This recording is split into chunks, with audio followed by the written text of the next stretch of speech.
My mother-in-law handed me divorce papers at my son's funeral. Sign these. You're not worthy of our family name. I was broken, grieving. Then, my phone rang. It was my lawyer. I put it on speaker. Her face went from smug to terrified in seconds. The cemetery was still visible behind us. Fresh dirt, dark and wet, piled on top of the small white casket they'd just lowered into the ground. My baby, my Noah, 7 years old and gone because a drunk driver ran a red light at 3:47 p.m. on a Tuesday afternoon while my son was walking home from school. Sign them now, Margaret demanded, thrusting papers at me, before you embarrass yourself further. My husband, ex-husband, apparently stood beside her with his hands in his pockets, silent, staring at his shoes like they contained answers to questions he was too cowardly to ask. Like always, James won't say it, so I will. Margaret's voice carried across the cemetery lawn, where mourners were still filing toward their cars, black umbrellas against the October drizzle. This marriage is over. You've gotten enough from our family. I looked at the papers in her perfectly manicured hand. Scarlet nails, Chanel suit, diamond tennis bracelet that cost more than my car. She'd worn it to her grandson's funeral. People were turning to look. I could feel their stares, could hear the whispers starting. My son just died. My voice came out broken, barely there. And you'll use that for sympathy, for money, for whatever you can extract from us. Margaret's lip curled. I've seen women like you before. You think tragedy gives you leverage. She thrust the divorce papers at me again. They fluttered in the wind, official, legal, stamped and signed and ready for my surrender. My hands shook when I took them. I couldn't make them stop. The trembling started in my fingers and spread up my arms, into my chest, until my whole body was vibrating with grief and rage and something else I couldn't name. She's pathetic, Margaret announced to James, loud enough for everyone within 30 feet to hear. Look at her, shaking like a leaf. This is the woman you married? This weak, grasping little Mom, James said weakly. Not here, not now. When then? She rounded on him. When she's bled us dry? When she's taken everything we have? Your father built this family from nothing. I won't let some waitress destroy it. I was never just a waitress. You served food to people for tips. Margaret's voice dripped contempt. You came from nothing. You had nothing. Then you got pregnant, and suddenly you had everything. Don't think I don't know exactly what you did. My phone buzzed in my coat pocket. I ignored it. It buzzed again. Catherine Mills, my lawyer. The one I'd hired 3 months ago, when Margaret's attacks had escalated from passive-aggressive comments at family dinners to showing up at my house, unannounced, going through my mail, questioning my parenting. Not now, Catherine, I whispered, declining the call. Immediately, she called back. Mrs. Torres. Catherine's voice was urgent when I finally answered. Clip, professional, with an edge I'd never heard before. Put me on speaker. Right now. Don't ask questions. Just do it. Something in her tone made my thumb move before my brain caught up. The phone's speaker clicked on. Hello? Catherine's voice rang out across the cemetery lawn. Is Margaret Patterson present? Margaret's perfectly shaped eyebrows shot up. Who is this? Catherine Mills, Mrs. Torres's attorney at Mills and Rodriguez. I'm calling about the divorce papers you just presented to my client. Good. Margaret's smile was sharp, satisfied. Make sure she signs them. Make sure she understands that any attempt to contest will result in those papers are invalid. Silence. Excuse me? Margaret's voice went cold. They were filed by someone without legal authority to do so. They're fraudulent documents. James finally looked up from his shoes. What are you talking about? My mother has power of attorney for you, Mr. Torres, not for your wife. Catherine's voice was ice, pure ice. Mrs. Patterson forged your signature on these divorce papers 3 days ago, October 17th, at 2:43 p.m., at the law offices of Gerald Hutchins in Pasadena. The color drained from Margaret's face like someone had pulled a plug. That's insane, she sputtered. I would never. I have the notary's statement. Linda Chen, 22 years as a certified notary. She's willing to testify that you told her James was too grief-stricken to come in person, that he was too devastated by his son's death to handle the paperwork. She notarized documents you signed with your son's name. Margaret's mouth opened and closed. No sound came out. The mourners who'd been walking toward their cars had stopped, were turning back, forming a loose circle around us like we were street performers, and this was the finale.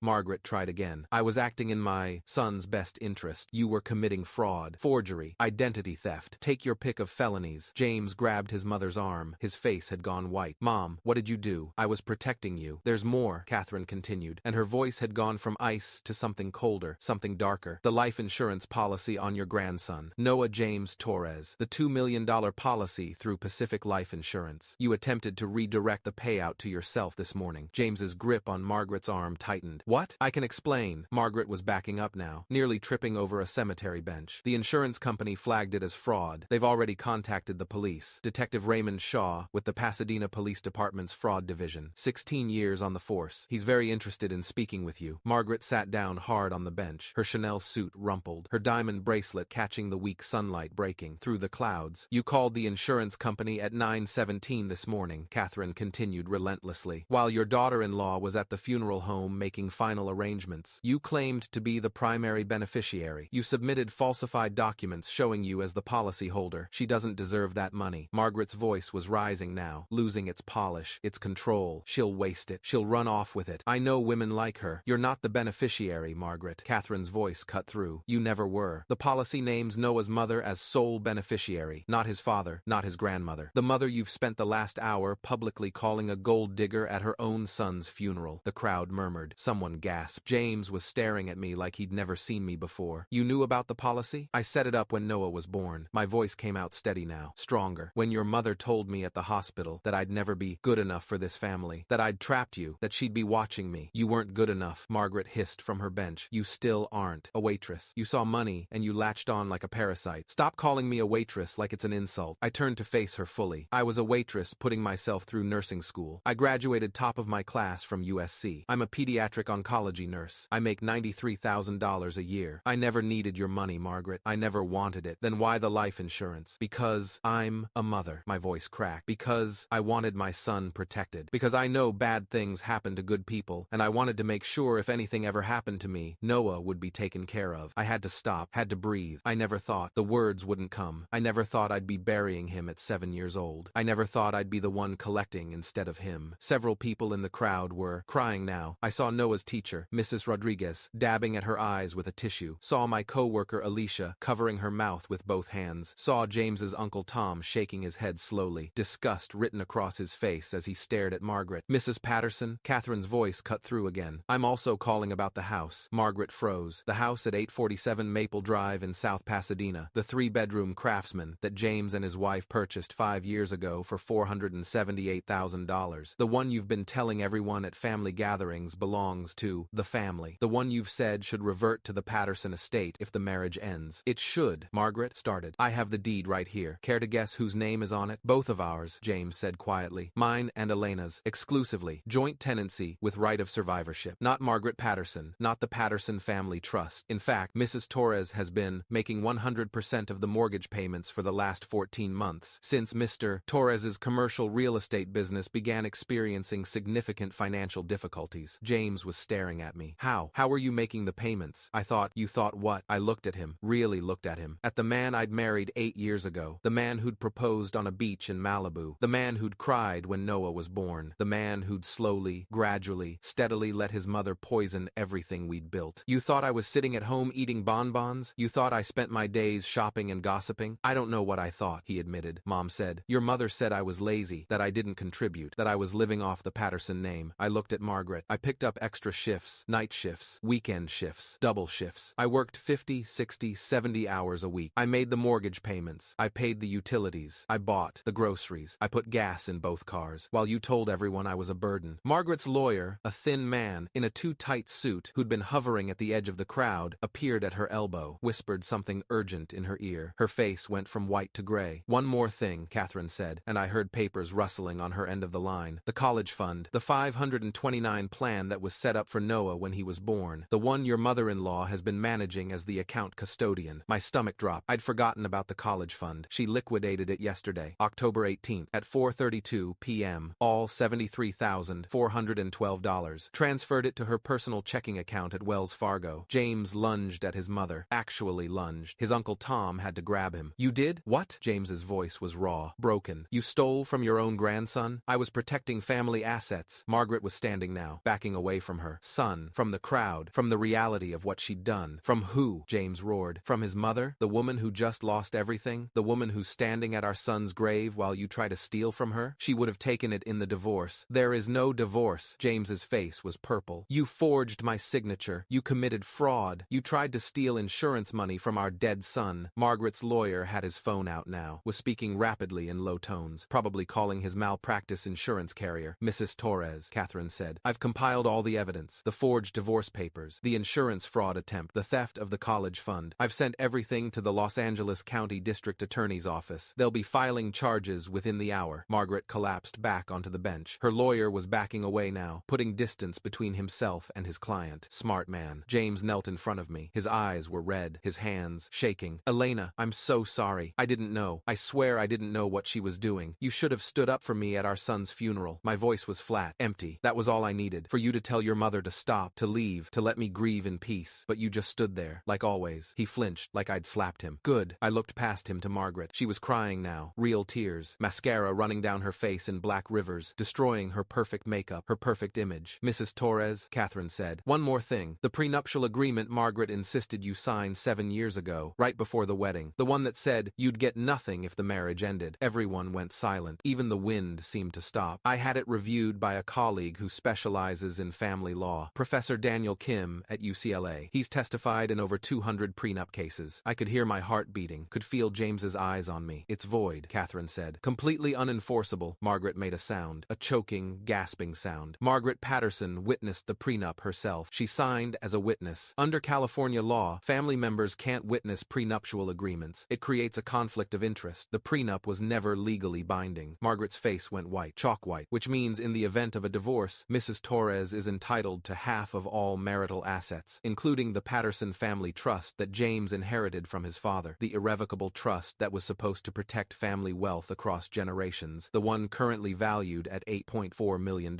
I heard someone gasp, heard Margaret make that choking sound again. James was frozen on his knees in front of me. But I'm not filing for divorce, I said quietly. James looked up at me, hope flickering in his eyes. Elena, I'm filing criminal charges against Margaret for fraud, forgery, theft, embezzlement, and attempted grand larceny. I looked at the woman who'd spent 7 years calling me worthless, who'd told me at Noah's second birthday party that I'd never be a real member of the family, who'd questioned my parenting at every opportunity, who'd shown up at the pediatrician's office uninvited to make sure I was taking proper care of the Patterson heir, who'd tried to steal my dead son's insurance money 6 hours after we buried him. The family name you said I wasn't worthy of? I met her eyes, held them. I'm the only one who didn't destroy it. The police arrived 12 minutes later. 2 uniformed officers and Detective Raymond Shaw, 40-something, gray at the temples, wearing a rumpled suit and a wedding ring. Margaret tried to run, actually tried to run. She made it maybe 10 feet before her Louboutin heels sank into the wet cemetery grass, and she went down hard. They arrested her right there, next to a headstone for someone named Robert Chen, 1934 to 2019, beloved husband and father. Margaret screamed the whole time, about her rights, about her lawyer, about how this was all a misunderstanding, about how I was a con artist who'd manipulated everyone. Detective Shaw read her rights in a bored monotone while securing the handcuffs. He'd clearly done this 1,000 times before. You have the right to remain silent. Anything you say can and will be used against you. The crowd watched in silence. James's Uncle Tom was filming on his phone. Mrs. Rodriguez had her arm around Alicia, both of them crying. My sister Sophia, who'd driven down from San Francisco for the funeral, appeared at my side, put her arm around me, held me up when my legs started to give out. I've got you, she whispered. I've got you, Mija. Margaret was still screaming when they put her in the back of the patrol car. She's not worthy. She never was. I was protecting my family. Someone has to protect what we built. The car door slammed, muffled her voice, didn't stop it entirely. Detective Shaw approached me with a small notebook. Mrs. Torres, I'm going to need a statement. Not now, you've been through enough today, but sometime in the next 48 hours. Can you come to the station? I nodded, couldn't speak. Your lawyer did good work, he said quietly. Fast work, smart work. The evidence packet she sent us is airtight. This is going to be a very easy prosecution. He handed me his card. I'm sorry for your loss, and I'm sorry you had to deal with this today, of all days. He walked back to his car. The patrol car with Margaret pulled away. She was still visible through the rear window, still moving, still screaming probably, though we couldn't hear it anymore. James hadn't moved from where he was kneeling in the wet grass. Elena, he said, please, let me explain. Let me make this right. There's nothing to explain. I looked down at him, at the man I'd loved, the man I'd built a life with, the man who'd let his mother destroy everything. You chose her over me every single time, every argument, every conflict, every moment when you could have stood up for your wife, for your family. You chose her instead. I didn't know what she was doing. You didn't want to know. There's a difference. I stepped back, away from him. I tried to tell you, 100 times, 1,000 times. I told you she was interfering, controlling, manipulating. You called me paranoid, jealous, said I was being dramatic. I'll fix it. You can't fix this, James. You can't fix what your mother did. You can't fix our son being gone. You can't fix 7 years of choosing her over me. Sophia's arm tightened around me. Come on, Elena. Let's go. Where? I laughed. It came out broken, hysterical. Where am I supposed to go? Our son is in the ground. Your mother just got arrested at his funeral. Where am I supposed to go? Home, Sophia said firmly. You're coming home with me, to San Francisco, for as long as you need. I looked back at Noah's grave, fresh dirt, white casket under 6 feet of earth, my baby. I can't leave him, I whispered. scared. You're not leaving him, Mija. You're leaving this. Sophia gestured at James, at the crowd, at the chaos. He's in your heart. He'll always be in your heart. But you can't stay in this cemetery. You can't stay in this marriage. You can't stay in this family. She was right. I knew she was right. But knowing something and doing something are different things. Mrs. Torres, Catherine's voice came through the phone speaker. I'd forgotten she was still on the line. I'm filing a restraining order against Margaret. It'll be served by tomorrow morning. She won't be able to contact you, come near you, or attempt any further financial manipulation. You're protected now. Thank you, I managed. I'm also filing a motion to freeze all of James's assets pending the outcome of the criminal case against his mother. Given that she had power of attorney over his financial affairs, we need to ensure no further funds are moved or hidden. I heard James make a sound. A protest, maybe. An objection. I didn't care. Do whatever you need to do, I said. I will. Elena, Catherine's voice softened. I'm so sorry. About Noah. About today. About all of it. You deserved better. You deserve better. Yeah, I said. I do. I hung up. Looked at James one last time. I'll have my lawyer contact you about the separation. Don't call me. Don't text. Don't show up at the house. If you want to communicate, do it through Catherine. Elena, please. But I was already walking away. Sophia on one side. My sister Maria, who'd been standing quietly in the back on the other. They held me up, kept me moving, got me to Sophia's car. I looked back once, saw James still kneeling in the grass, saw Noah's grave, saw the crowd starting to disperse now that the show was over, saw the cemetery stretching out in all directions, headstones and monuments and evidence of grief as far as the eye could see.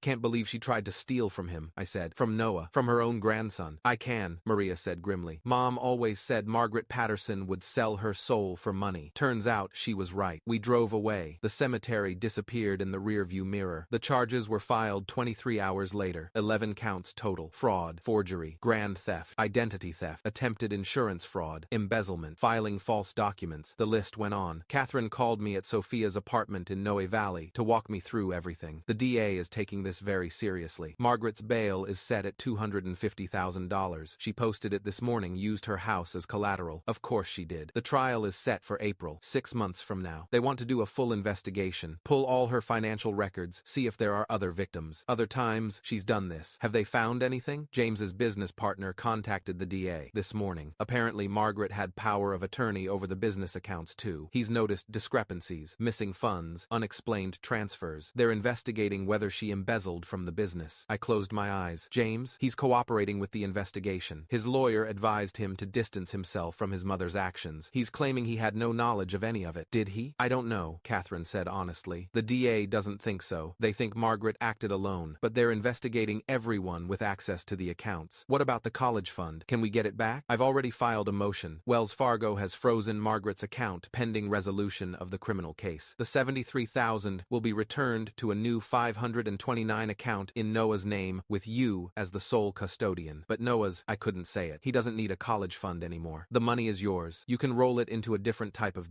account. Use it however you want. It's restitution for what she stole. I nodded, even though Catherine couldn't see me. What about James? What do I do about James? That's up to you. You can file for divorce. You can legally separate. You can try to reconcile. But Elena, Catherine's voice went gentle. You need to do what's right for you, not what's right for him, not what's right for the family.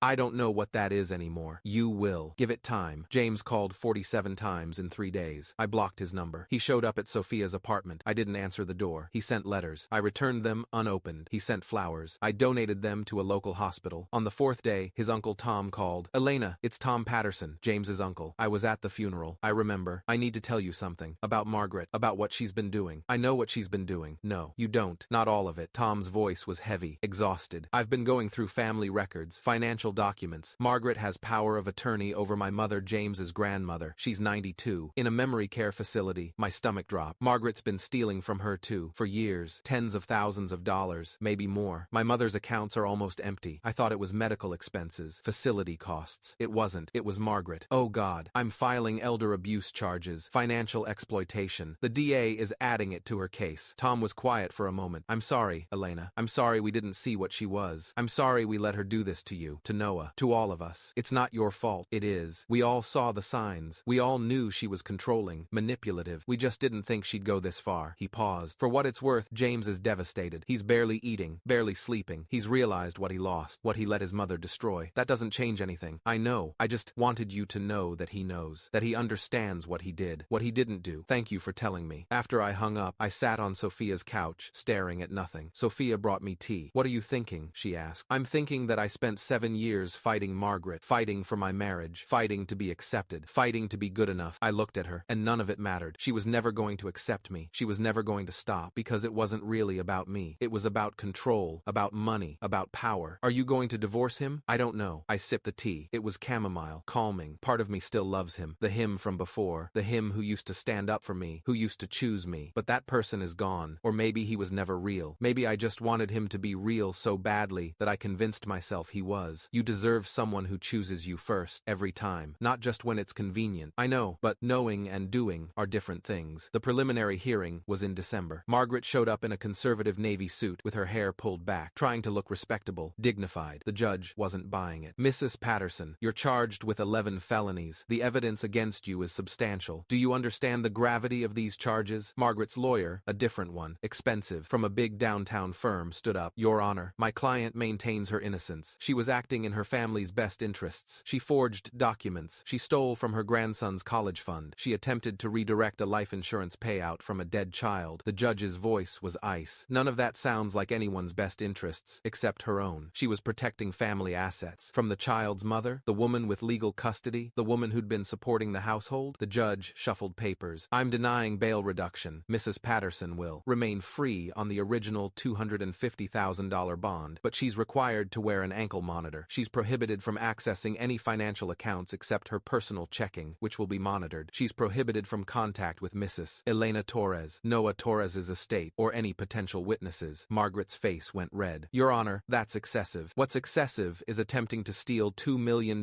from a grieving mother at her child's funeral. The judge looked at Margaret directly. You're lucky I'm not remanding you to custody pending trial. Don't make me regret that decision. The hearing ended. I walked out with Catherine. That went well, she said. Did it? The judge is clearly on our side. That'll matter at trial. Judges talk to each other, set precedents. If she's already signaled that she finds Margaret's behavior unconscionable, the trial judge will take note. When is the trial? April 12th. 4 months from now. 4 months felt like forever. 4 months felt like no time at all. James filed for divorce in January. His lawyer called Catherine. My client believes a divorce is in everyone's best interests, given the circumstances. He's willing to offer a generous settlement. How generous? Catherine asked. $2 million, the house, and his agreement not to contest custody of any future. The lawyer caught himself. I'm sorry, that was insensitive, given the circumstances. Given that their only child is dead? Catherine's voice could cut glass. Yes, that. Catherine called me after she hung up. James wants a divorce. He's offering $2 million.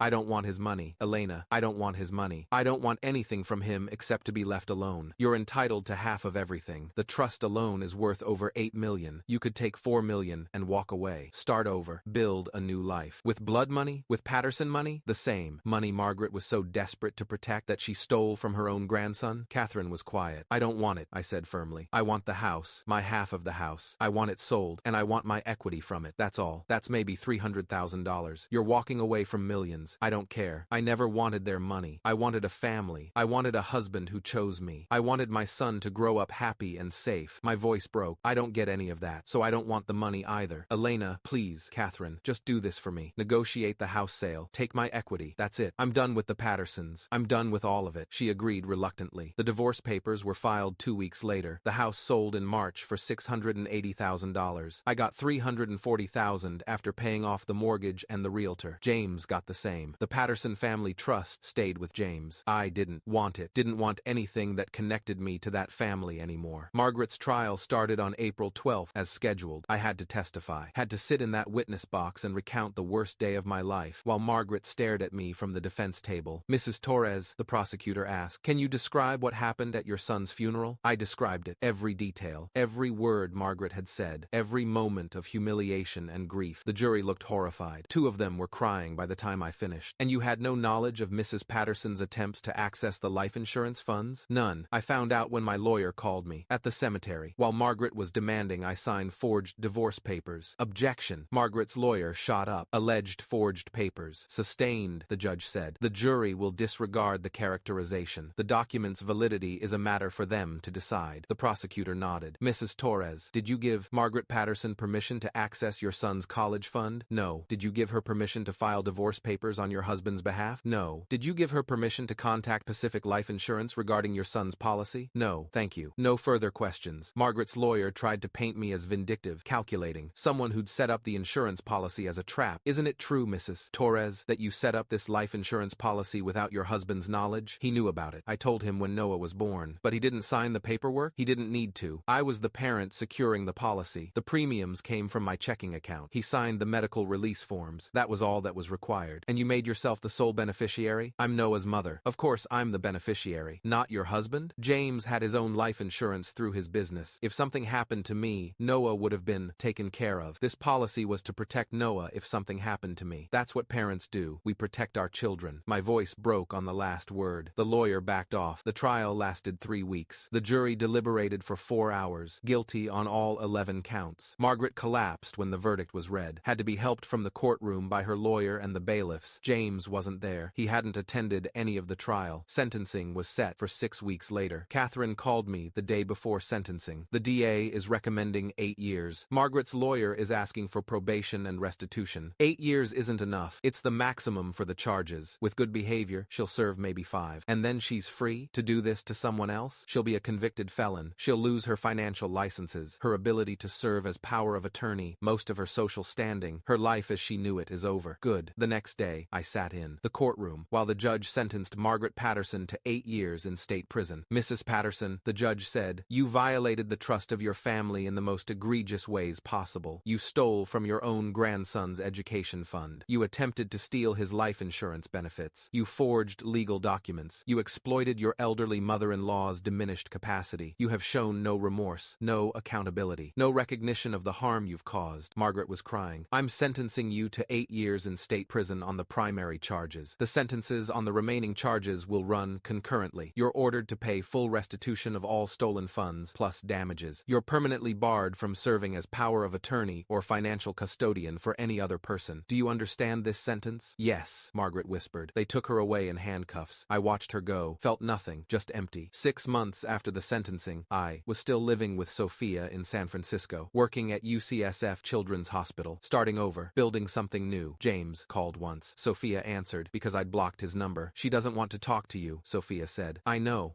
I wanted her to know I'm sorry, that I understand what I did, what I didn't do, that I'm in therapy, that I'm trying to be better. That's great, James. I'm sure your therapist is very proud. Can you tell her I loved Noah, that I miss him every day? She knows you loved him. That was never the question. Sophia hung up, didn't ask if I wanted to talk to him, knew the answer already. 1 year after the funeral, I went back to the cemetery, alone, brought flowers, yellow roses, Noah's favorite, sat by his headstone and cried. I'm sorry, baby, I whispered. I'm sorry I couldn't protect you from that drunk driver. I'm sorry your funeral turned into a nightmare. I'm sorry your grandmother tried to steal from you, even after you were gone. The wind rustled through the trees. But I got her, Noah. She's in prison. She can't hurt anyone anymore. And I'm okay. I'm sad. I miss you every single second of every single day. But I'm okay. I stayed there for an hour, talking to him, telling him about my new job, about Sophia's apartment, about the support group I'd joined for parents who'd lost children, about slowly, painfully learning to exist in a world where he didn't. When I stood to leave, I saw someone standing by a tree about 50 feet away. James. We stared at each other across the cemetery. He raised one hand in a small wave. I didn't wave back, just turned and walked to my car. Some things are too broken to fix. Some people are too late to save. Some families are better left behind. 2 years after the funeral, I got a letter from Margaret's lawyer. She was up for parole. Did I want to submit a victim impact statement? I did. I wrote about Noah, about the life he would have had, about the college fund that was meant to send him to whatever school he dreamed of, about the insurance policy that was supposed to protect him, not enrich the woman who terrorized his mother, about standing at his grave while his grandmother demanded I sign away my rights to grieve, about the year of therapy it took before I could sleep without nightmares, about the fact that I'd never trust another person's family member with anything important ever again. The parole board denied Margaret's request. She'd served the full 8 years. Catherine called to tell me. How do you feel? She asked. I don't know, I admitted. Relieved? Vindicated? Still just empty? That's normal. Trauma doesn't have an expiration date. Will I ever feel okay again? You'll feel different. Whether that's okay or not, you get to decide. 3 years after the funeral, I met someone new. David, a pediatric surgeon at UCSF. Kind, gentle, present. Someone who asked about my day and actually listened to the answer. Someone who'd lost his wife to cancer 5 years earlier. Someone who understood grief. We took it slow. Coffee dates, long walks, carefully sharing our damaged pieces. I was married before. I told him on our 5th date. I know, Sophia told me. She's very protective of you. His mother went to prison for trying to steal from my son's estate. I know that too. too. It was in the news. I waited for him to run. To decide, I was too complicated, too broken, too much. I'm sorry you went through that, he said instead. No one should have to fight their own family while grieving their child. You're not scared of my history? My baggage? Elena, he took my hand. We all have history. We all have baggage. The question isn't whether you have it. It's whether you're willing to share the weight of carrying it. I started crying. He held me while I sobbed into his shoulder. Didn't tell me it was okay. Didn't tell me to stop. Just held me. 4 years after the funeral, Margaret was released from prison. Sophia called to tell me. James picked her up, took her home. She's living with him now. Of course she is. Are you worried? No. She can't touch me. She's a convicted felon. She has no access to money, no power of attorney, no authority over anything except her own life. She's powerless. She could still try to contact you. The restraining order is permanent. If she tries anything, she goes back to prison. I looked out the window of my apartment, my own apartment now, a small one-bedroom in the Mission District. I'm not afraid of her anymore, Sophia. She's just a sad old woman who destroyed her family for money she couldn't even enjoy from prison. That's healthy, is it? Or is it just exhaustion? Maybe both. 5 years after the funeral, I married David. Small ceremony, 15 people. Sophia officiated. I wore pale blue. David cried when I walked down the aisle of the courthouse chapel. You're beautiful, he whispered when I reached him. You're crying because I'm happy, because I get to marry you, because you said yes, even though I'm a terrible cook and I snore and I leave socks everywhere. I laughed. I love you, I said. I love you too. We kissed. Everyone cheered. Afterward, we went to Noah's grave, left flowers. This is David, I told Noah. He's good. He's kind. He talks about you like you're still here. He'll never replace your dad, but I think you'd like him. David squeezed my hand. I wish I could have met him, he said quietly. Me too. We stood there for a while, then we went to dinner with our small group of family and friends, celebrated the beginning of something new, built on the foundation of everything I'd survived. James sent a card. I didn't open it, gave it to Sophia to read. It's an apology, she reported, and congratulations. He says he's happy you found someone who deserves you, that he hopes you're happy, that he's in therapy, that his mother is living in a supervised facility. Now, her parole requires it, that he thinks about Noah every day. Do I need to respond? No. I threw the card away. Some doors are meant to stay closed. 6 years after the funeral, I got pregnant. Unexpected. Terrifying. What if something happens? I asked David at 2 a.m., crying in our bed. What if I lose this baby too? What if I can't protect them? What if everything goes right? David interrupted gently. What if we have a healthy baby who grows up, loved and safe? What if this is the beginning of something beautiful instead of the repeat of something tragic? You can't promise that. No, I can't. Life doesn't come with guarantees. But Elena, he took my face in his hands. We can love this baby. We can protect them as much as humanly possible. We can build a life where they're safe. That's all anyone can do. I'm scared. I know. Me too. But we're scared together. Our daughter was born 7 months later. Healthy. Perfect. We named her Hope because that's what she was. Evidence that life continues. That joy is possible even after devastation. That you can lose everything and still find reasons to keep going. Margaret died when Hope was 2 years old. Heart attack. James called Sophia to tell her. Does Elena want to come to the funeral? He asked. No, Sophia said, without asking me. I understand. Can you tell her I'm sorry? For everything. For all of it. That I know I failed her. Failed Noah. That I've spent 6 years trying to be better. That I hope she's happy. I'll tell her. Sophia told me that night while I was giving Hope a bath. Margaret's dead. Heart attack. Funeral is Friday. Okay. That's it? Just okay? What else is there to say? I lifted Hope out of the tub. Wrapped her in a towel. She hurt me. She hurt Noah. She went to prison. She died. That's the end of the story. James said he's sorry. Good for James. I carried Hope to her bedroom, read her goodnight moon, tucked her in, kissed her forehead. Mama, she said sleepily, tell me about Noah. Your big brother? Yeah, the one in the pictures. I told her about Noah's laugh, his love of dinosaurs, his gap-toothed smile, his terrible knock-knock jokes. He would have loved you so much, I whispered. He always wanted a little sister. I love him too, Hope said, and she fell asleep. I stood in her doorway watching her breathe, thinking about Noah, about Margaret, about James, about the family I'd lost and the family I'd built, about standing at a cemetery 6 years ago while my mother-in-law tried to destroy me, about the phone call that changed everything, about Catherine's voice cutting through the grief and humiliation with evidence, with truth, with justice. The family name you said I wasn't worthy of? I'd told Margaret that day. I'm the only one who didn't destroy it. I was wrong. I did destroy it. I destroyed the Patterson name, destroyed Margaret's reputation, destroyed the illusion of their perfect family. But I didn't destroy me. I rebuilt me. Different, stronger, scarred, but surviving. And that was enough. That had to be enough.